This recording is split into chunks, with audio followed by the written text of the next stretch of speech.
శ్రీ గురుభ్యో నమః. శ్రీమాత్రే నమః. మా భక్తి టీవీని ప్రోత్సహిస్తున్నటువంటి మా ప్రేక్షకులందరికీ ధన్యవాదాలు తెలియజేస్తూ డిసెంబర్ 1వ తేదీ నుంచి డిసెంబర్ 7వ తేదీ వరకు గల కాలానికి రాశి ఫలితాలు తెలియచెప్పుకుందాము. ముందుగా గ్రహస్థితులు. వృషభంలో గురువుగారు ఉన్నారు, అలాగే కర్కాటకంలో కుజుడు, కన్యలో కేతువు, వృశ్చిక రాశిలో రవి చంద్ర బుధులు, ధనస్సు రాశిలో శుక్రుడు, కుంభరాశిలో శనిగారు, మీనరాశిలో రాహువు ఉంటూ ఉండగా వారాంతంలోకి వచ్చేటప్పటికి చంద్రుని యొక్క స్థితి కుంభరాశిలోకి వచ్చి శనిగారితో కలిసి ఉన్నది. అలాగే శుక్రుని యొక్క స్థితి మకర రాశిలోనికి వచ్చినది. ఇక గ్రహ స్థితుల యొక్క యుతి ఏ విధంగా ఉన్నది అని చూస్తే రవి చంద్ర బుధ గ్రహాలు 3 యుతి కలిగి ఉన్నాయి. అయితే ఇది బుధ ఆదిత్య యోగాన్ని తెలియజేస్తూ అలాగే రవి చంద్ర యోగాన్ని కూడా తెలియజేస్తోంది. అయితే ఈ యోగం అనేది అంతగా ప్రభావితం చేయలేదు. ఎందువల్ల అంటే చంద్రుడు ఇక్కడ నీచలో ఉంటారు కాబట్టి ఇక్కడ అంతగా ఫలితాన్ని చూపించదు. ఇంచుమించుగా అమావాస్య రోజులు ఉంటాయి కాబట్టి. దృష్టుల ఫలితాలు ఏ విధంగా ఫలితాలు ఉన్నాయి అంటే శనిగారి యొక్క 10వ దృష్టి రవి చంద్ర బుధుల మీద పడుతూ ఉంది. చర్మానికి సంబంధించి ఇబ్బందులు ఉండడము, వైద్యానికి సంబంధించి ఎక్కువగా మెడిసిన్స్ వాడేటటువంటి పరిస్థితి, లేదా మెడిసిన్స్ లో ఏదన్నా కల్తీ లాంటి పరిస్థితి, మెడికల్ కి సంబంధించిన వ్యాపార వ్యవహారాలు ఎక్కువగా ఉండడము, ఇలాంటి పరిస్థితులు, కొంచెం అలజడి వైద్యపరంగా ఇలాంటివి కనిపించేటటువంటి అవకాశాలు ఉన్నాయి. అలాగే గురువు గారి యొక్క 5వ దృష్టి కేతువు మీద పడుతూ ఉన్న కారణం చేత ఆధ్యాత్మిక చింతన పెరుగుతూ ఉంది. అలాగే రవి బుధ చంద్రుల మీద 7వ దృష్టి కారణం చేత అనేక రకాలుగా ఐకమత్యం ఉండడం గాని, ఏదైనా పరిశోధనాత్మక విషయాలలో మంచి పురోగతి సాధించడం గాని, అడ్మినిస్ట్రేషన్ రంగంలో, అలాగే కళా రంగాలలో, ఇలాగా అనేక రంగాలలో కొంచెం మంచి పేరు రావడానికి అవకాశం ఉంది. మంచి నిపుణత సాధించడానికి అవకాశం ఉంది.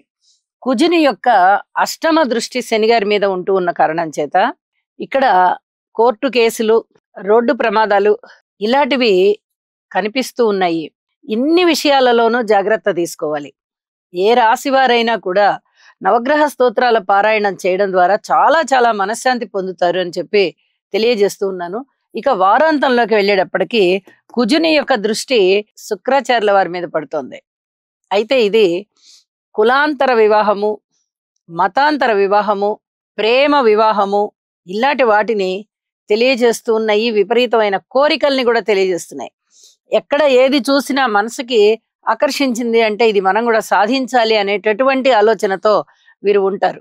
అయితే మనసుకి నచ్చేవి అవి మంచివి అవ్వచ్చు, లేకపోతే విపరీత భావాలు కూడా కొన్ని అవుతూ ఉండవచ్చు.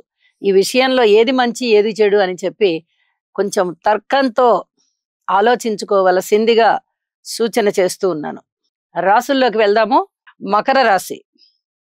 మకర రాశి వారికి నక్కం తొక్కిన కాలం, అదృష్టం వెన్నంటి ఉన్న కాలం. మీరు ఎన్ని సామెతలైనా చెప్పుకోండి, అవన్నీ ఇక్కడ అప్లై అవుతాయి. అనేక విధాలుగా ఉన్నతి కలుగుతుంది, మాట పరపతుంది, అన్నదమ్ముల సహాయ సహకారాలు ఉన్నాయి, సంతానం పట్ల చక్కటి సంతృప్తి కనిపిస్తోంది, రుణాలు విశేషంగా దొరుకుతాయి, వివాహాది శుభకార్యాలు కుదురుతాయి. రాజకీయాల పట్ల మటుకు చాలా జాగ్రత్తగా ఉండాలి. ఉద్యోగ జీవితంలో చాలా చాలా ఉన్నతి కనిపిస్తుంది. అనుకోకుండా వచ్చినటువంటి లాభాలు మరి ఇంకొక పెట్టుబడికి దారితీస్తాయి. కళ్యాణప్రదమైనటువంటి పనులన్నీ శుభశ్రీకారం జరుగుతుంది. మృష్టాన్న భోజనాలు, విందు వినోద కాలక్షేపాలు, దైవ కార్య సమర్థత నిర్వహణ, అలాగే దైవాన్ని వెళ్ళి దర్శించుకోవడము, పుణ్యక్షేత్ర సందర్శనలు, స్థాన చలనాలు ఇవన్నీ కూడా ఉన్నాయి. అన్ని పాజిటివ్ సంకేతాలను ఇస్తున్నాయి. ఇది చాలా చెప్పదగ్గ సూచన. గురువు గారు తన యొక్క 9వ దృష్టి చేత లగ్నాన్ని చూస్తున్నారు. తృతీయంలో రాహు బాగున్నారు, పంచమంలో గురువు గారు బాగున్నారు, అలాగే లాభస్థానంలో చంద్ర రవి బుధులు బాగున్నారు, ద్వాదశంలో శుక్రాచార్యుల వారు బాగున్నారు. ఇన్ని గ్రహాలు బాగున్నప్పుడు అనుకున్న పనులు అనుకున్నట్టుగా జరిగిపోతూ ఉంటాయి. అందులో ఎటువంటి సందేహము లేదు అని చెప్పి తెలియజేస్తూ ఉన్నాను. మాతృవర్గ రీత్యా, పితృవర్గ రీత్యా అనుకూలతలు కూడా మీకు ఉన్నాయి. ఇక మిగతా విషయాలలో కాస్త ఓర్పు కలిగి ఉండండి. వారాంతంలోకి వెళ్ళేటప్పటికి శుక్రాచార్యుల వారు రాశిలోకి వచ్చి గురువు గారి యొక్క దృష్టిలో ఉన్నారు. అలాగే చంద్రుడు తృతీయ స్థానంలోకి వెళ్ళాడు. రెండూ కూడా అత్యద్భుతమైనటువంటి గ్రహస్థితులే. మంచిగా జరిగిపోతూ ఉన్నాయి అని చెప్పి మీరు కొత్త కొత్త ప్రణాళికలు సిద్ధం చేసుకుంటారు. చేసుకోండి. జీవితంలో ఎదగడానికి మనిషి ప్రతి క్షణం పాటుపడుతూనే ఉండాలి. ఆ ఎదుగుదలే ఆత్మసంతృప్తికి కారణం అవుతుంది. ఎక్కడ వేసిన గొంగళి అక్కడే ఉంటే ఏదో మూసలో పోసినట్టు బతికేస్తున్నామంటే చాలా మందికి సంతృప్తికరంగా ఉండదు. ఎప్పటికప్పుడు నూతనోత్తేజం రావాలి అంటే కొత్త పథకాలు ఉండాలి, కొత్త ప్రణాళికలు ఉండాలి, కొత్త కొత్త ఆలోచనలు ఉండాలి. ఈ విధంగా కొత్తదనాన్ని కోరుకుంటూ ఉంటారు. ఈ మకర రాశి వారికి కూడా ఇప్పుడు అదే కొత్తదనం మనసు నిండా నింపుకొని ప్రతి విషయంలోనూ ఉత్తేజితులవుతూ అత్యద్భుతమైనటువంటి మానసిక ప్రశాంతతిని, ఆర్థికాభివృద్ధిని పొందుతున్నారు అని చెప్పి తెలియజేస్తూ ఉన్నాను. కృతజ్ఞతాపూర్వకంగా నవగ్రహ స్తోత్ర పారాయణాలు చేయండి అని చెప్పి సూచన చేస్తూ ఉన్నాను.